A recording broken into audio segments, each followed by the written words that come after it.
Yeah, I think, and I'm right behind them. I'm right behind them. If we go back to the subtitle of the book, Jolien, yes, being an unofficial record of a year's most ownable things, I think if there was one thing in the book that I really would quite like to own, it's page 15, King Kong's head. Partly because it's an incredibly reasonable $5,000, considering that a first edition poster of the film. This is advertising poster of the film. It sells for about $230,000. So I mean, I find that astonishingly good value, and I'm quite into value at the moment. But I think it's a beautiful sculpture in its own right, regardless of the. Is this a sculpture of by the pioneer of motion picture effects, Willis O'Brien? That's right. Yeah, that's right. And I think as a sculpture in its own right, I think it's beautiful. But with the provenance attached to it, I think that it's certainly a very ownable. I give you that. I'd say that was a magnificent. And what about you, Joel? Is anything anything of yours? I mean, I know you're going to have to look pretty deeply, but anything that really. Well, I would say that one thing I did happen to find, which was something which I think has quite enormous cultural and historical significance, was, as we call it in the book, Churchill's in-flight whiskey breakfast, which was a menu which was written on by the Prime Minister of the time, Winston Churchill, on his last flight in 1954 to America as Prime Minister, where he was presented with a menu for breakfast which he didn't feel was wholly appropriate and didn't really tick his box at all, so he ordered his own menu. Just going to get us a top up. Yeah, get us a top up, and we might have a fag break any minute, but so stay with me, is that he wrote on the menu, and he wrote exactly what he'd want on his breakfast, ideally. And chief amongst this, and most luminously amongst this, was the fact that he wanted to round it off with this having been supplied to him on 2 trays already.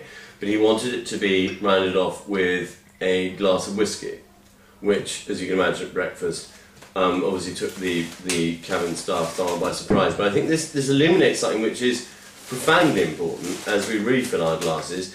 That, in fact, the Second World War was fought and masterminded by somebody who essentially was almost all of the time half cut.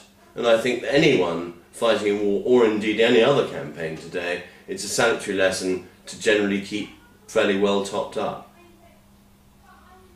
Yeah. Okay. But I think that what we tried to do inevitably was to make it quite eclectic, didn't we? But not necessarily forcing that. So, for example, architecture. I think that, would I be right in saying there are 3 houses? I mean, real estate, I think they call it in America, don't they? Yeah. There are 3 houses in there, aren't there? Which obviously, you know, are certainly ownable things. 2 of which happen to be in Palm Springs, which, on the face of it, isn't ideal. But one of which, of course, is Frank Sinatra's house, which we included principally because it had a piano-shaped swimming pool. Yeah. And Frank seems to get cooler every year, doesn't he? Yeah. And then the other one, which is also in Palm Springs, which is the Kaufman House, which I really do think is a beautiful house. Indeed, described in the USA Today as the most important domestic residence in the US today, but not just for sale that year. No, but in terms of sort of real estate per se, I mean, you know, there's albeit that it's 12, nearly 13 million that it's on sale for. I mean, 13. Yeah, I mean, speaking from this side of the herring pond, I mean, that's the kind of money that one spends on something which is infinitely less interesting than that. So I think that certainly warrants its position.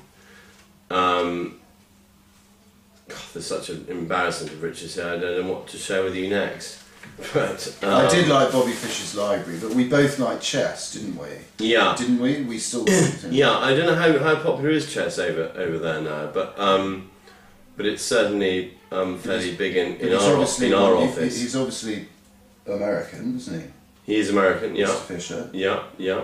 Maybe their best, or maybe Morphy, Yeah, and probably his legacy of being brainier than Rusky is probably maybe still lives on. Who knows?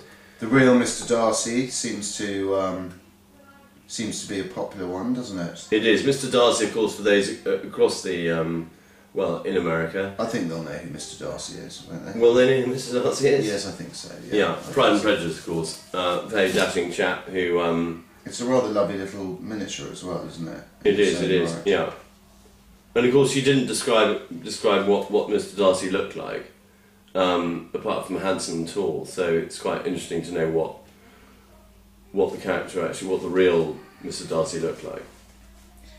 And there were some things that we were rather lucky with. I mean, we're both big fans of the panorama of the city of New York, aren't we? Mm. Found by Dr. Hustleby, actually, aka Mum. A wonderful model, but obviously this is about ownable things, and it just turned out to happen that the Queen's Museum of Art introduced last year their Adopt a Building programme, didn't they? So you can indeed... I love that programme when they brought that in. Did you? I did, yeah. Yeah. Mm. What, the one where you could buy little bits of that particular model? That's right, yeah. Yeah. There's the $1 billion artwork. I wouldn't have included that one. We did have quite a few squabbles, didn't we? But we were quite generous. Again, I wouldn't have included that one. That wasn't one of mine. Interesting to see what £1 billion, $1 billion looks like sitting there. Yes. Yeah. Yeah. Yes. I did value it at no more than $1 million. Yeah, $1 billion. that's probably right. Yeah. Yeah, because of course there is the palette there as well, isn't it? All the palettes. Yeah. That's How many fantastic. palettes is it? 1, 2, 3. Says it, I think. 12 palettes. Yeah, so throw 12 in standard palettes. a couple of quid for each palette. So Yeah. So 1 billion and 12 is probably its actual value. Yeah.